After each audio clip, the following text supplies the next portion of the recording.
लोकसभा चुनाव के 5वें चरण में 20 मई को सारण में वोटिंग है। ये सबसे हॉट सीट है। यहाँ पर लालू की बेटी रोहिणी आचार्य आरजेडी की प्रत्याशी हैं, तो वहीं उनका मुकाबला बीजेपी प्रत्याशी राजीव प्रताप रूडी से है। देखिए, छपरा के रौजा में इस वक्त हम हैं।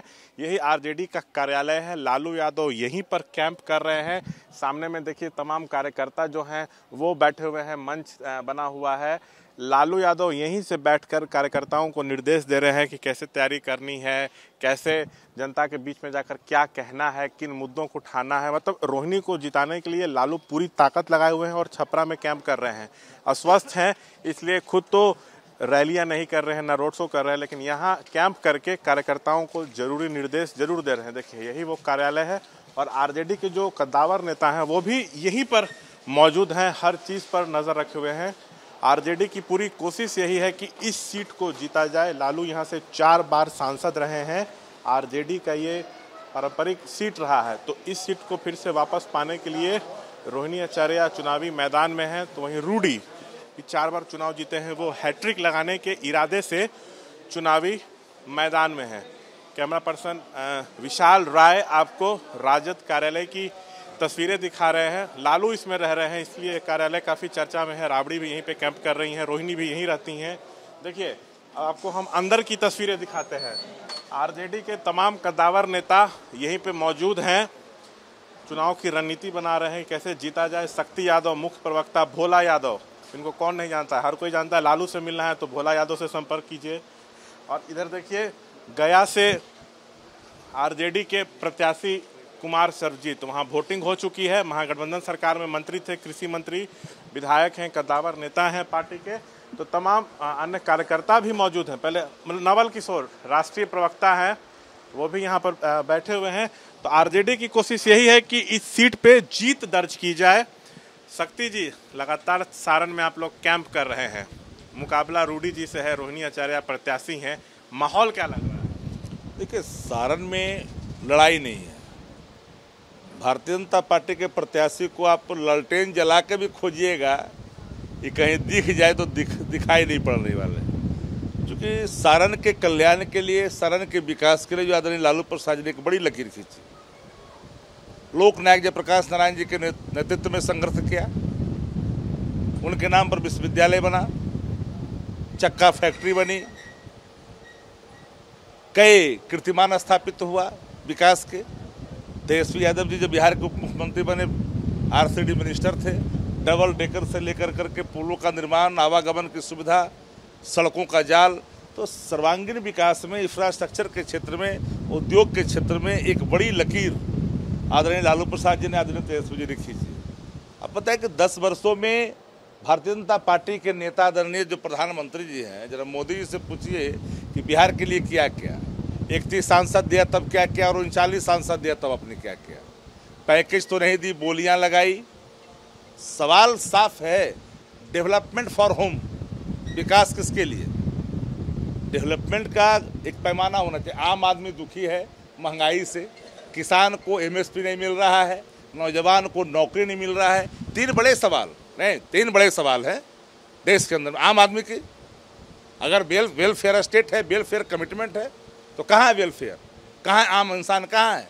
महंगाई की चक्की में पिसता रहे और 16 लाख करोड़ उद्योगपतियों के माफ़ हो जाए और किसान दर दर की ठोकरें खाएं, लाठियाँ खाएं, उन पर लाठी बरसाई जाए। कहाँ है रूढ़ी जी? इसमें कहाँ है रूढ़ी जी? तो उसी समय हार गए जिसने नॉमिनेशन की, डॉक्टर आचार्य रूढ़ी जी ने जब की। अब जो सारण की बात खाली कर रहे हैं, मैं तो पूरे बिहार की बात कर रहा हूँ। पूरे बिहार के विभिन्न इलाकों का भ्रमण कर लीजिए। हर जाति, हर धर्म, हर वर्ग के लोग, औरत मर्द, सब लोगों ने अपनी प्रतिबद्धता और अपनी चट्टानी एकता दिखाई है इंडिया गठबंधन के पक्ष में, ललटेन के पक्ष में, और जो इलाही पार्टनर हमारे जहाँ जहाँ लड़ रहे हैं, जिन निशानों से उस पर दिखाई है। इसलिए लड़ाई में कहीं दूर दूर रूढ़ी जी वो क्यों वोट? सारण के विकास के लिए सारण का अब का एमएलए एमपी फंड जो होता है, एमपी फंड के लिए अभी जा करके मैं आपको चुनौती देता हूँ, जो उन्होंने एम्बुलेंस खरीदवाई थी वो कहाँ लगा हुआ है?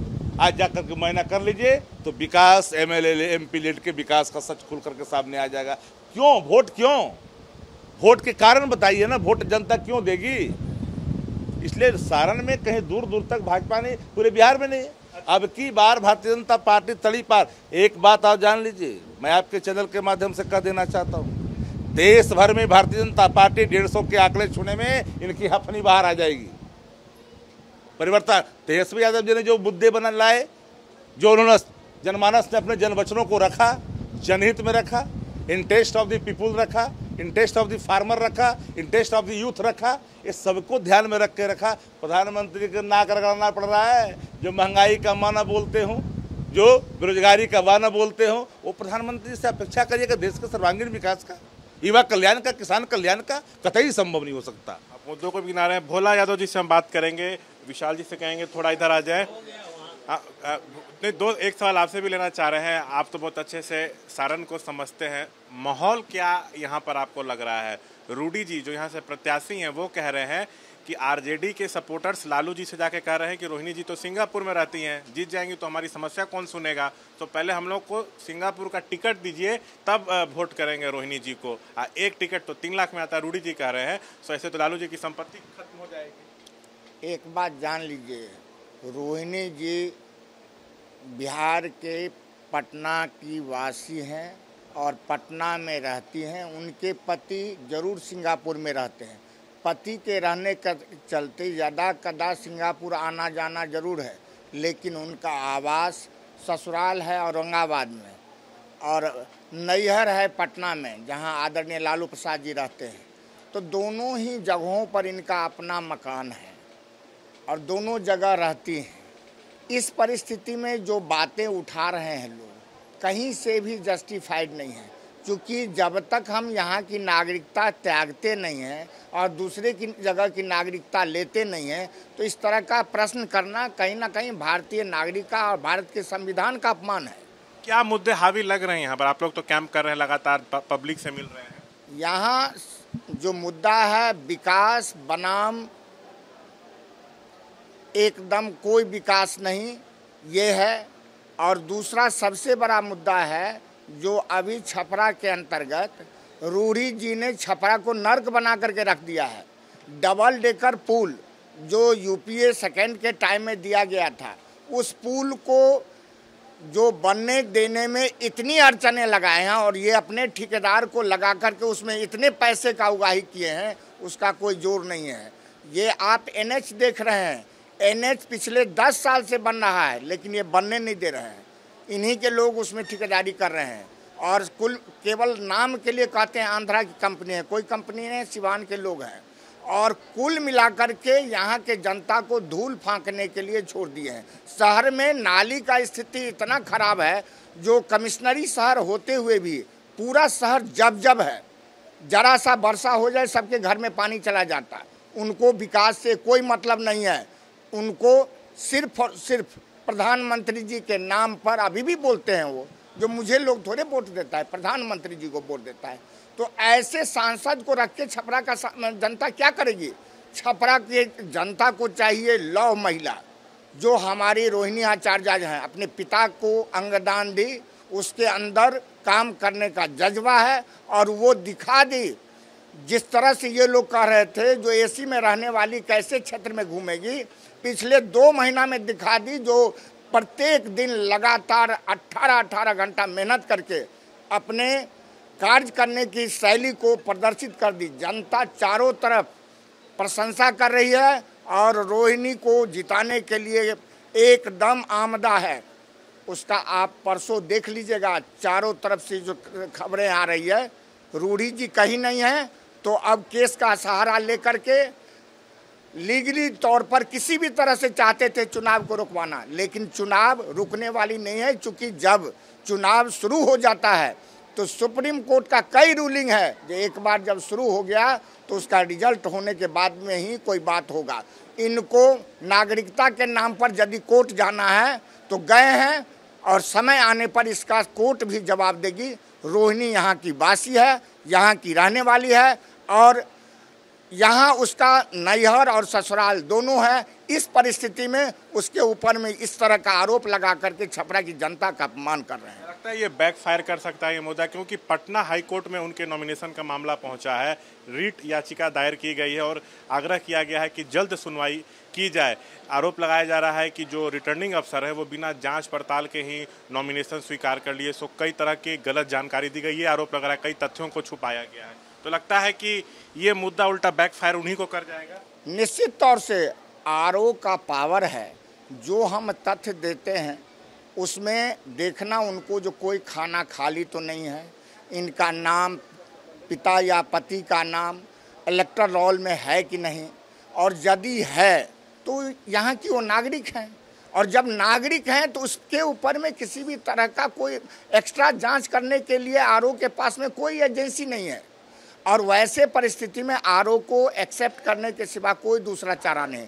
यदि किसी मामले में हमें लगता है या उन लोगों को लगता है जो इसमें गड़बड़ी है, तो उसके लिए है आफ्टर इलेक्शन केस में जाइए और इलेक्शन पिटीशन फाइल कीजिए। हम लोगों ने 13 बिंदुओं पर रूढ़ी जी के नॉमिनेशन में गलतियां आरओ को बताया था, जो कि जेन्युइन गलतियां थी, जिस पर कि उनका नामांकन रद्द हो सकता था, लेकिन आरओ ने उसको कंसीडर नहीं किया। किसी दबाव में आकर के आरओ उसको, उनके पिताजी का नाम गलत था, उनका नाम गलत है, ये सारे स्थिति जो वोटर लिस्ट में नाम है वो नाम ये अपने नॉमिनेशन में नहीं डाले हैं, ये सारे स्थिति सामने है। और समय आने पर हम लोग भी उन पर लीगली जो हम लोगों को कार्रवाई करना है करेंगे। और कुल मिलाकर के 12 जगह खाना खाली है उनका ये एफिडेविट में।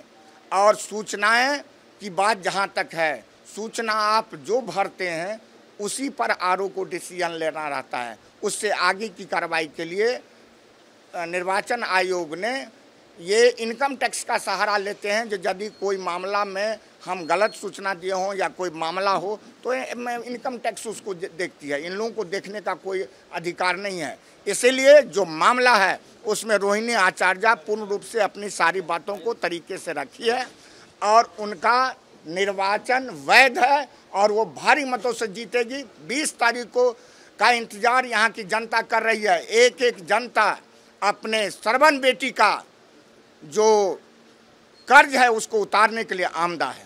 तो शुक्रिया। देखिए सुनील सिंह, सबसे पहले इन्होंने मांग की थी कि रोहिणी आचार्य को सारण से लड़ाया जाए। इम्तिहान की घड़ी अब आ रही है, 20 तारीख को वोटिंग है सर, कहाँ देख रहे हैं चुनाव में? देखिए दूर दूर तक कहीं भी रूढ़ी जी लड़ाई में नहीं है। इसका साफ आपको इससे प्रतीत होता है कि कोई आदमी इस समय में वोट मांगता है। नामांकन के बाद लोग अपने जाते हैं, जो जनता जनार्दन होते हैं उनके समक्ष जाते हैं कि जो हमसे भूलवश कोई गलतियां हुई हो तो माफ़ कीजिए और हमको वोट दीजिए। ये कहाँ चले गए? ये चले गए सुप्रीम कोर्ट के वकील को लाने, हाई कोर्ट के वकील को लाने। जब उनसे भी देखे कि भाई ये तो बिल्कुल फर्जी तरीके से सूरत वाली कांड को दोहराना चाहते हैं, तो अब क्या चले गए? ये माननीय उच्च न्यायालय के दरवाज़ा खटखटाने चले गए। इनको चुनाव लड़ने में उतनी रुचि नहीं है जितना गलत तरीके से छल कर करके नामांकन खारिज कराने में था। तो ये तो साफ प्रतीत होता है कि कहीं दूर दूर तक नहीं। और आप लोग भी जानते हैं, जो भी सारण की जनता है वो जानती है अच्छी तरह से, ये आसमान में उड़ने वाले लोग हैं, ये धरातल की बात क्या जाने। तो देखिए कहीं दूर दूर तक ये टिकने वाले नहीं हैं। और यही कारण है कि अभी से ही ये जिलेबी छानने का प्रैक्टिस करने लगे, चाउमीन बनाने का प्रैक्टिस करने लगे। और आप देख भी रहे होंगे चौक चौराहे पर वोट नहीं मांग रहे हैं, कभी भूंजा वाले से बर्तन ले लेते हैं कि हमको भूंजा बनाने दो, चाउमीन वाले से बोलते हैं कि हमको प्रैक्टिस करने दो, इसलिए कि 4 तारीख के बाद इनको अपना हस पता है कि हमको क्या करना है। एक आखिरी सवाल हम लेंगे कुमार सरजीत से। सरजीत जी, एक चर्चा ये भी है कि बेटी हो तो रोहिणी जैसी अपना किडनी दी, अपने पिता को जीवन दान दी है, लगता है जनता में सहानुभूति भी है? देखिए सिर्फ ये बिहार का नहीं, पूरे देश में रोहिणी ने एक मिसाल कायम कर दिया और देश के प्रधानमंत्री को संकेत दिया कि महिलाएं में कितनी शक्ति होती है। समझ रहे हैं ना? देश के माननीय प्रधानमंत्री को इन्होंने संकेत किया है कि महिलाओं से बड़ा कोई व्यक्ति दयालु नहीं हो सकता है। ये बहुत बड़ी संकेत है, ये कोई छोटी चीज़ नहीं थी। और जिस जगह से वो चुनाव लड़ रही हैं मुझे लगता है कि बिहार में ये एक इतिहास रचेगी। सबसे बड़ी जीत इसी सीट पर होगी महागठबंधन की। मुझे लगता है कि ऐतिहासिक फैसला यहाँ की जनता देगी। जिस तरह से हम लोग घूम रहे हैं, मैंने देखा वैश्य समाज को यहाँ इतना सहमा हुआ वैश्य समाज पूरे बिहार में नहीं देखा मैंने। दलितों को, पिछड़ों को भी मैंने वही हालत देखा है। और एक चीज़ जो मैंने देखा कि इस इलाके में जो गरीब गुरबा हैं, उसको लगता है कि यहाँ के किसी जनप्रतिनिधियों ने कभी सपोर्ट नहीं किया। तो एक ऐतिहासिक फैसला सारण की जनता लेगी, जहाँ मुझे भरोसा है। मैं कई दिनों से घूम रहा हूँ, देख रहा हूँ, और छपरा ऐसे शहर की जो दुर्दशा है, मुझे लगता है कि बिहार में कोई ऐसा डिस्ट्रिक्ट नहीं होगा जहाँ शहर के अंदर इतनी हालत ख़राब हो।